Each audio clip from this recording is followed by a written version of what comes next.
yataka ibitekerezo byawe. Kabiri, akwatakisha ubwoba, kuko nta yindi ntwara agira, nta mbunda agira, nta sasa agira, nta muhora agira. Satani nta kintu agira, ahubwo icyo Satani akora akwegereza ibikwica ugahitamo icyo ushaka. Akwegereza indaya, akwegereza akabari, akwegereza umugozi, akwegereza urusimbi, akwegereza ibintu byose, wowe ugashaka ikikuniga. Rero we nuko abirunda hafi yawe, nta wasomesha inzoga, nta n'uwakora nk'ipantaro n'ikanzu ngo asambane, ahubwo akwegereza ibikwica, yarangiza akakubikamo ubwoba. Handi mwazanye amagambo ngo nta jana, umuntu wajya kubijana ngo ubijana gute ushaka y'ijana, ngo nta jana, nabyo bigambo bindi ashaka kuvuga agiye umunsi wa none. Ibyo byose ni amafuti, ni amagambo yo kugaragara ko wamaze kunanirwa. Akubwire yuko uri imbwa, uti ndiyo, uri igicucu, uti ndicyo, uri umusazi, uti ndiwe, akakumaramo imbaraga zo kwibukamo ibyiringiro, kuko Satani akwataka your mindset. Afite imitekerereze ya kera, ntabwo amaraso ya Yesu arakugeraho ngo uyasobanukirwe. Yatuviriye amaraso yo ku mutwe, ubwo bamwambika ikamba ry'amahwa kugira ngo ahindure imyumvire, imitekerereze, aduhe gutekereza. Kuko bitubwira ngo dufite gutekereza nko ari muri Kristo Yesu, dufite kwibaza nko ari muri Kristo Yesu. Arimo Paulo yabwira ngo mugire umutima wari muri Kristo Yesu. Ntabwo wawugira utabanje guhindura imitekerereze. Niba ukiba, niba ugisambana, niba ugisinda, niba ukirwana, niba utarahinduka mu bwonko, warangiza ngo ya born again, ngo ndi umukristo, ngo narakije gusengera he kwa runaka, ayo mazina yose kwiyise nari twageretseho ntacyo amaze. Dukwiye guhindura imitekerereze. Iyo udahinduye umutekerereze yawe, ntabwo amaraso ya Kristo yakugezeho. So ahindure our mindset, kuko isi ya mbere yangijwe n'imitekerereze. Kuko Satani yegereye Eva aramubwira ngo ariko harya Imana yaravuze ngo ntimuzarye ku giti, abakiriyeho, abahaye umugabo. Imana ibasuye ati urandenganya, sinjye wabikoze, ni umugore wampaye. Imana iti wa mugore bitewe n'icyo, ati nanjye urandenganya, ni inzoka waremye. Nuko abantu babayeho ntibemera amakosa, ntibemera responsibility zabo, ntibemera ikintu bakosheje, ni uguhora bahirikana.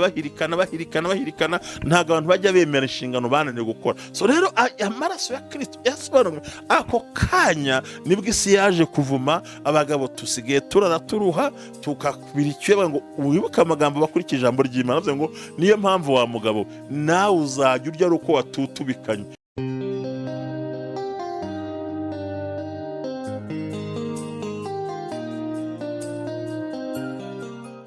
Amahoro bene data, nshuti z'Imana, abakunzi ba TUT tubajyana na Boost TV. Muri kumwe na Pasteur Ntambabazi Jean Baptiste, inshuti yanyu, kandi mbabwire ngo ubakunda cyane. Ndabashuje mwese cyane, nsuhuza abavandimwe mwese mudukurikiye. Tugeze ku munsi rero wa kabiri, aho turimo tuganira ku magambo meza y'Imana, aho tuvuga itandukaniro ry'amaraso ya Kristo. Nabango si uko atandukanye, ahubwo nuko uburyo Kristo yatuvira amaraso mu buryo butandukanye, ku mutwe, ku maboko, ku birenge, mu rubavu, mu mugongo. Nubwo numva nifuza ko twayatugana cyane, ko nabwe ko buri cyumweru kuri tubagiraniho Boost TV hose aho ngaho tugomba kujya tugira intego y'icyumweru yasha tugafata indero mu rwego uyu munsi. Noneho tugiye gukomeza ku maraso Yesu, kuko nabasobanuriye ku munsi wa mbere. Imana ibaho umugisha mu izina rya Yesu. Nongera kubabwira ngo ukeretse gusa ku cyumweru muzajya mubona ikiganiro cyitwa ku munsi, bakagira ngo bamerewe bate, babayeho bataho baherereye, ese byifashe bite muri aho hantu batuye. Rero Imana ibaho umugisha mwinshi cyane mu izina rya Yesu, kandi Imana ibagire neza. Ndabifurira ubwa neza, ndasho gutabarwa n'Imana ishobora byose. Uyu munsi ni umunsi wa kabiri. Imana ibaho umugisha, aho tugiye kureba amaraso ya Kristo yavuye ku mutwe wiwe uyu munsi wa none. Amaraso yo ku mutwe asobanura iki? Nubwo babikoraga batabaga bazi ibyo bakora, ariko byari bagihanuza bukomeye ku muntu bashobora gusobanukirwa. Yesu abagire neza, Yesu abambika imbaraga, Yesu abatabara. Inshuti zanjye mwese, abari muri Amerika, abari mu Burayi, abari muri Australia, abari i Kigali, abari muri Zambia, abari muri Mozambique, abari muri Namibia, abari hirya no hino ku isi, Guadeloupe, abaherereye muri Mayotte, abaherereye ahantu hose inshuti zanjye z'amagara ntusige, abari mu Bwongereza, Imana ibahe umugisha, ndabasuhuza mu Bufaransa, ndabasuhuza ndabizi Denmark, mwese Imana ibahe umugisha, kandi nongera gusuhuza mubwira musaba kwihangana cyane, hari Pastor Diane, Imana imugire neza nawe yihangane kuko kubura muramukazi wiwe, kandi se wenyine gusa, nongeye no kwihanganisha umuvandimwe wacu nawe mushiki wacu yabuze umugabo witabye Imana, ndetse bamushyingura muri South Africa, ejo byagenze nabibonye, Imana ibahe umugisha. Kandi si uwo gusa, dufite n'undi mushiki wacu nawe ndetse n'umutware we babuze, Musugabo yabuze mama wiwe, ndetse narumva nibitoroshye. Imana ibageneza kandi tubana kuri ya groupe nziza, reka Imana ibatabare mwese, tubifurije ibyiza, mwihangane kandi mukomere kandi mugubwe neza. Nukuri ndababwira ngo turabazirikana ku manywa na nijoro, kabone nubwo bibagoye, kabone nubwo bibaruhije, kabone nubwo bibagoye mu buzima, ariko mwihangane, turi kumwe cyane, nkomeje kubihanganisha mu izina ry'Umwami wacu Yesu Kristo, kandi tabare mu buryo bukwiriye, kandi Imana ibambika imbaraga mu buryo bwiza. Yesu nashimwe cyane. Ubwo dukomeje kwihanganisha abo bose, kandi nzi neza ko na Teddy nawe n'umutware we nabo arumve ngo tukeje kubihanganisha cyane. Teddy yabuze nyirabukwe, birumvikana, ubwo rwa ngo umugabo we nabuze mama wiwe. Imana ibagire neza cyane, Imana ibatabare. Mwese turabazirikana, turashima Imana abantu bakize impanuka ubwo byari bikomeye, namwe ngo mwihangane, Imana ibagire neza mu izina rya Yesu. Murakoze cyane, Yesu nashimwe. Nagira ngo tuganire kuri amagambo meza y'Imana, twegera Imana mu mitima yacu, dusaba ko Imana ibana natwe muri byose, dusaba ko Imana dushyigikira. Yesu abagirire neza. Kuri TUT tubagiraneho Bwuzu TV, channel yawe ikitegererezo, channel ushakiraho amagambo meza y'ubwenge, kandi nzi ko tuzatugubwa neza. Imana ibahe umugisha. Rero navuze ngo tugiye kureba ku maraso ya Kristo, itandukaniro aho tugeze noneho tuganira ku maraso umutwe wa Kristo, ese asobanura iki? Hanyuma bamaze kumufata ngo abasirikare baboha ikamba ry'amahwa, bazengurutsa amahwa, barangije baragenda bamwambika ku mutwe. Urumva si ukumwambika bisanzwe gusa, ahubwo banarimanuye, rimanuka rimanuka ariko rigenda rishita mu maraso, rishita mu mitsi ya hano hose, maze amaraso ya mbere iyo ku mutwe wa Kristo. Abasirikare babikoze bo nta nasubiremo, ntabwo bari bazi ibyo bakora, ariko ugiye mu bucukumbuzi no kwitegereza bifite ibisobanuro byinshi. Imana ibahe umugisha. Ni amagambo dusanga muri Matayo, wasanga n'ahandi henshi cyane mu butumwa bw'Yesu twanditse na Matayo 27:29, ngo babaho ikamba ry'amahwa, bararimwambika mu mutwe n'urubingo mu kuboko kwe kw'iburyo, baramupfukamira, baramushinyagura bati ni amahoro umwami w'Abayuda, bamucira n'amacandwe, benda rwa rubingo baramukubita mu mutwe. Nirashaka gusobanura rwa rubingo bavuze ngo ni inkoni, baramukubita mu mutwe, bamaze kumushinyagura bamwambura wa mwenda, bamwambika imyenda, bamujyana kumubamba. Urumva ibintu bakoze, barabanje baboha ikamba ry'amahwa, no murongo 29, bararimwambika mu mutwe n'urubingo mu kuboko kwe kw'iburyo, baramupfukamira, baramushinyagurira bati ni amahoro umwami w'Abayuda, bamucira amacandwe, benda rwa rubingo barumukubita mu mutwe.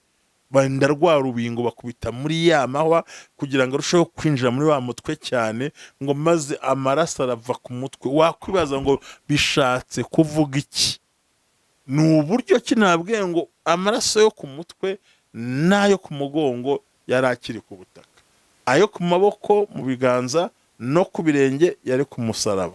Noneho bwa nyuma atuvira amaraso yo mu rubavu avanze n'amazi. Yesu yari amaze gupfa, avuga ngo byose arabirangije. Imana ibahe umugisha. Tugiye kureba impamvu y'amaraso mu mutwe. Navuze ngo ababikoraga ntabwo bari babizi, ariko icyari gikwiriye ni cyafite ubusobanuro. Ubundi amaraso yo mu mutwe ni amaraso yatuma duhindura imitekerereze, atuma duhindura imyumvire. Mwibuke neza ko mu isi ya mbere, mu gihe cya mbere, Adamu na Eva nabo babanje gupfa mu mitekerereze. Nuvuga ngo Satani buri gihe yataka imitekerereze y'umuntu, imivugire y'umuntu, ikamwereka ko yihebye, ananiwe, kandi si yishwa no gutekereza nabi kw'abantu. Bityo rero hari hakenewe amaraso ya Kristo avuye mu mutwe, ahindura imitekerereze ya buri muntu. Wari umusinzi akaba muzima, wari umusambanyi akabireka, wari umujura akabireka, watekerezaga kwiyahura akabireka. Nuvuga ngo yabanje ku kuvumura burundu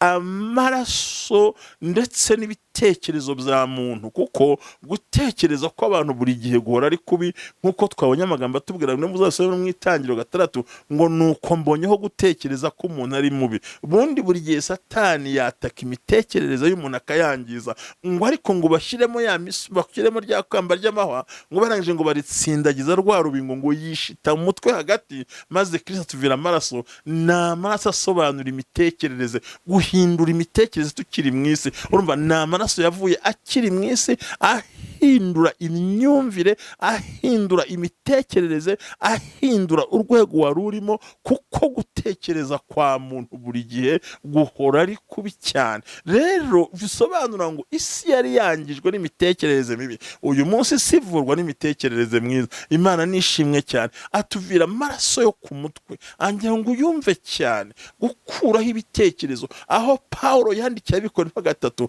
akababwira ngo twe dufite gutekereza nko ari muri Kristo Yesu, ni ukuvuga ngo amaraso yo mu mutwe afite ikindi kintu asobanura. Ni ukuvanaho imitekerereze ya kera, ni ukuvanaho imigambi ya kera, ni ukuvanaho amajwi ya kera, ni ugukuraho imitekerereze itariboneye, kuko ngo yari afite mu mitekerereze aho ngaho. Atuvira amaraso yo ku mutwe, ya maraso y'amahwa amaze gushitama aha ngaha, ngo noneho ngo bisobanura ko yagira ngo akosora imitekerereze yari ipfuye yabereye muri Edeni, kandi Yesu ava ku musaraba. Icya kabiri kwari ukugira ngo ayo maraso avuye ahwe ku butaka, bityo akosora ya Abeli aho arataka ngo uzaze kuduhorera. Aya Kristo yo ava avuga ibyiza, ava atavuga kwihorera, ava atavuye ngo asenye ibinabwo, ava ari amaraso ataza n'isi kuvumwa, ahubwo ava amaraso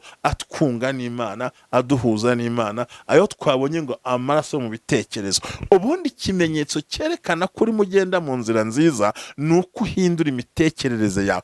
Byagombaga rero kuva amaraso yo mu mutwe akosora imyumvire. Abari amabandi tukaba abakristo, abari abajura tukaba abakristo, abari abasambanyi bakabireka, abari abasogongezi b'inzoga bakagera ku mwisho bakazireka, abarwanaga bakabireka, abaga ibiyobyabwenge bakabireka. Noneho umuntu agatekereza bitavuye, kuko nkubwije ukuri leta yashyiraho imbunda, bagashyiraho amagereza, bagashyiraho ibintu byose, ariko nta numwe wakira ibiyobyabwenge ukeretse amaraso ya Kristo yonyine. Kuva amaraso ya Kristo rero mu mutwe yasobanuraga gukosora imitekerereze ya kera yapfuye, yakoreshwa no gukora ibyaha. Ubundi kikubwira kuri mu nzira ya Kristo ni uko uhindura imitekerereze. Aho Pawulo avuze ngo twe dufite gutekereza nk'uko ari muri Kristo Yesu. Rero ikizakubwira umuntu umaze guhinduka, wamenye agaciro k'amaraso ya Yesu, ni uguhindura imyumvire no guhindura imitekerereze. Ni ikintu cya mbere. Yambaye ikamba ry'amahwa, ngo maze bakubitaho rwa rubingo, uko amahwa yinjira ngo kumba amaraso akava,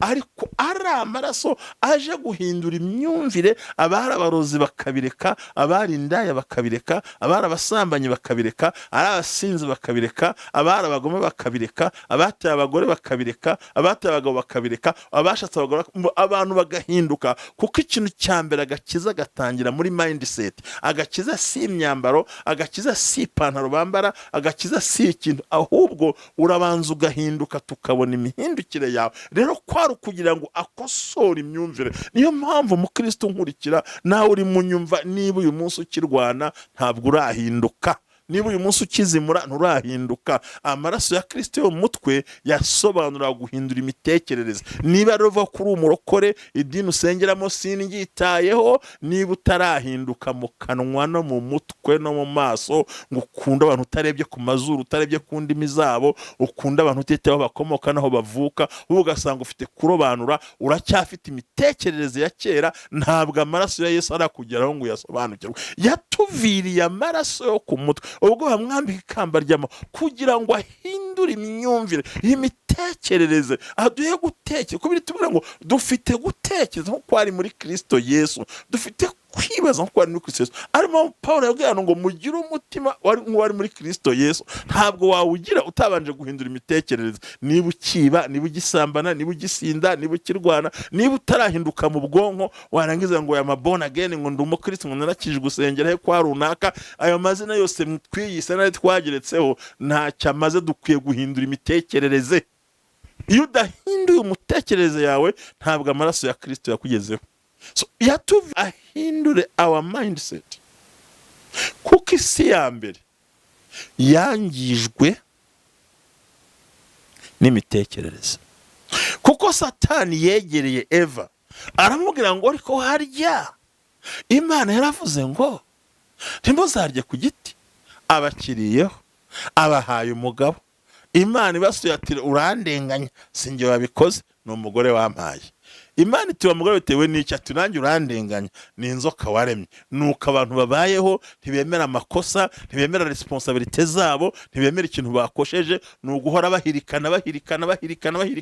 Ntabwo abantu bajya bemera inshingano bananiwe gukora. So rero amaraso ya Kristo yasobanura ako kanya nibwo isi yaje kuvuma. Abagabo tusigaye turara turuha, tukabira icyuya ngo wibuke amagambo bakurikije ijambo ry'Imana. Avuze ngo niyo mpamvu wa mugabo nawe uzajya urya uko watutubikanye. Niyo mpamvu urya umugabo akuramo agashati ngo kwiyuha icyuya cyawe niko kuzangana n'umugati wawe. Murebe imiruho twarushye. Ibwira abagore ngo nabo bazabyara bababaye. Ubundi ntibajyaga babyara babaye, none ko nabo byarabavanze muri iyi minsi. Usibye no kubyara babaye, nabo basigaye batutubikana kugira ngo babone imitsima. Kwaryo ushaka umugabo wapfuye mu mitekerezo, atabasha gukora, waheze mu kabari, urya ibyokeje hiryo n'ibitogosheje, ntaza aho abana bari. Umugabo urya amandazi, ntazi uko abana babayeho, bahajugunya abana. Bafite imitekerereze ipfuye, kandi iyo mitekerereze ipfuye ikuyobora mu biyobyabwenge, kuyobora mu ndaya.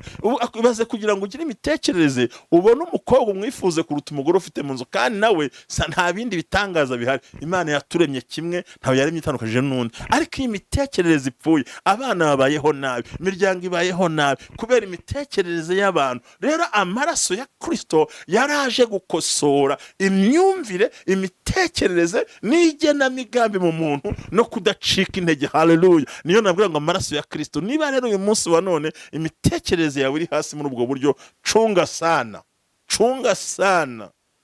Ntabwo barokora iyo tubonye amafaranga tuyarya ngo tuyamare, dutekereza icyo azakora.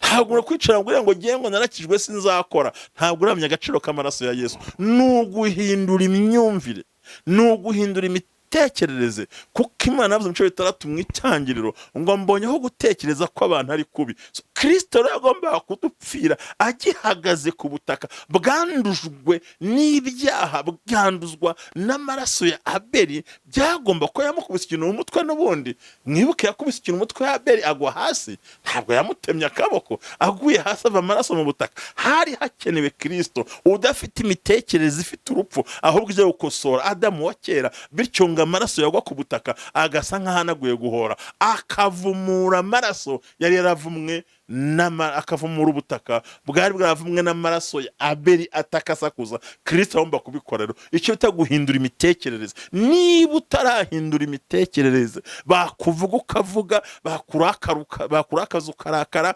uratongana, ishyari, amatiku, ibintu bibi byose, uracyafite imitekerereze iri hasi. Ntabwo urahura n'amaraso ya Yesu nyirizina, ntabwo urahura n'imitekerereze ya Kristo. Kuko ikintu cya mbere cyerekana ko ayo maraso ya Kristo yakugezeho ni ya mitekerereze. Umugabo mwiza imitekerereze nk'iya Kristo akunda urugo rwe, akarahira n'abana. Ni ukuri babwiza ukuri, abantu bafite imitekerereze irwaye, aho umuntu aturuka akirukanka akagenda. Abandi ugasanga bari kandi beza ngo mu rusengero. Ni gute mu rusengero huzuyemo abantu benshi? Nubwo muri imisengero ni gute mu rusengero tuvuga Imana, amacana aravuga Imana, ariko ibyaha ntibihinduka? Akenshi kubera iki? Ni mu bwonko. Ariko Kristo amaraso yatuviriye nahindura our mindset. So nuvuga ngo wowe nkurikiye, ukurikiranye TUT tubagiraneho Ubwuzu TV, niba utarahinduka uracyari kure. Gerageza uhinduke, hindura imyumvire. Amafaranga asa yo kurya nayo gukoresha, hindura imitekerereze, gera kure. Kwitura abantu, wisakuza, wigira amagambo. Igihe cyose ayo maraso ya Kristo, oh haleluya, ahindura imitekerereze. Ugashobora atatekerezaga, uyafite nta cogora. Kuko burya mbabwiza ukuri nitonze cyane, Satani yataka ahantu hamwe gusa, kandi akahatakisha intwaro imwe. yataka ibitekerezo byawe. Kabiri, akwatakisha ubwoba kuko nta yindi ntwara agira, nta mbunda agira, nta sasa agira, nta muhora agira, satani nta kintu agira. Ahubwo icyo satani akora, akwegereza ibikwica ugahitamo icyo ushaka. Akwegereza indaya, akwegereza akabari, akwegereza umugozi, akwegereza urusimbi, akwegereza ibintu byose, wowe ugashaka ikikuniga.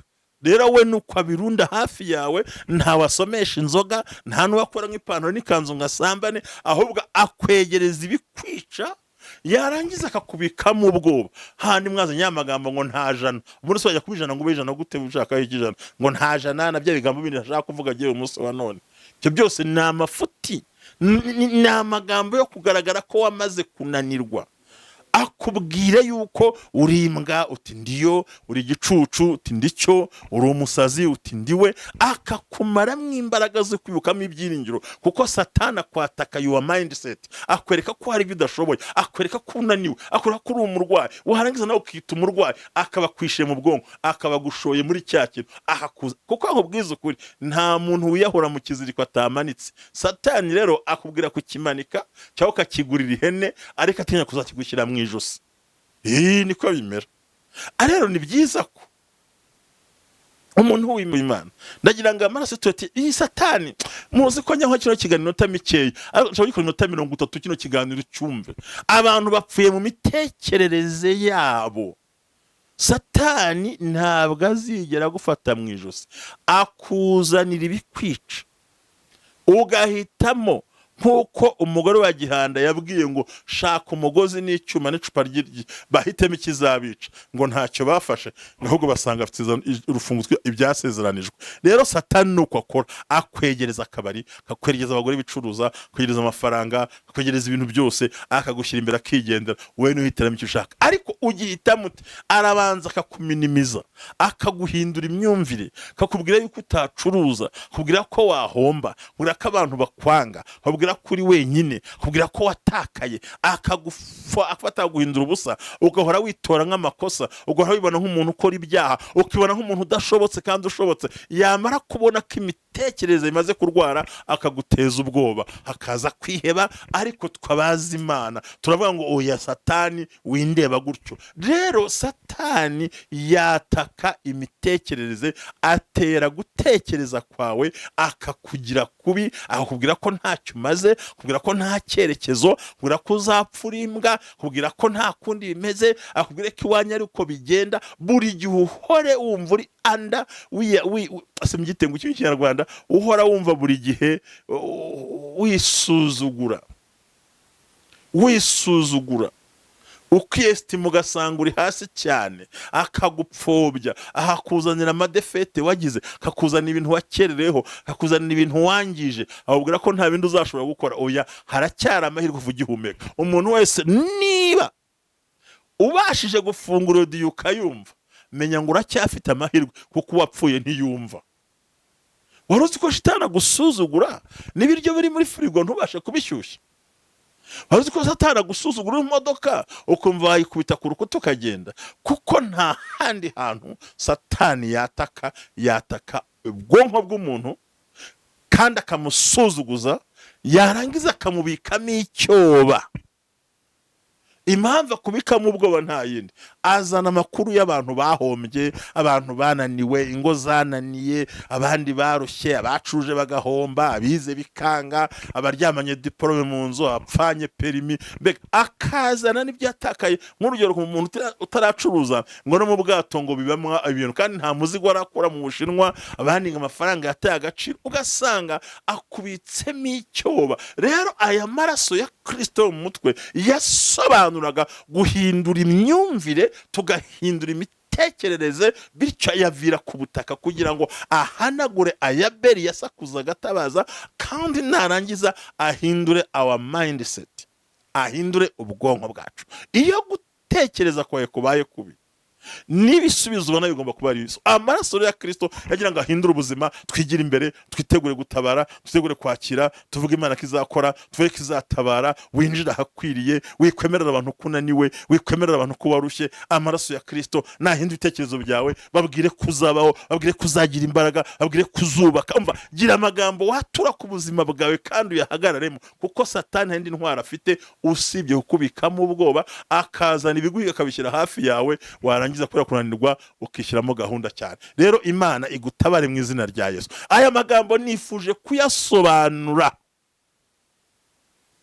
Gutekereza nabi kuwitwa Ananias, Ananiya na Safira, gutekereza nabi kwabo ngo bagiye kugurisha isambu yari iyabo, baje ngo biha kujya kubeshya ku giti cyabo, bagiye kubeshya bose bapfiriye umunsi umwe kubera mindset Satani. Nimuhatanga muragenda mugira icyo muhisha ngo ariko Petero yabonye avuga ati ariko mutaragurisha isambu ntiyari yanyu, mumaze kugurisha igiciro nticyari cyanyu, niho cyabateye kubeshya, niho cyabateye kuvuga ibitari byo. Barangije barapfa. Kuki? Ya mitekerereze ipfuye.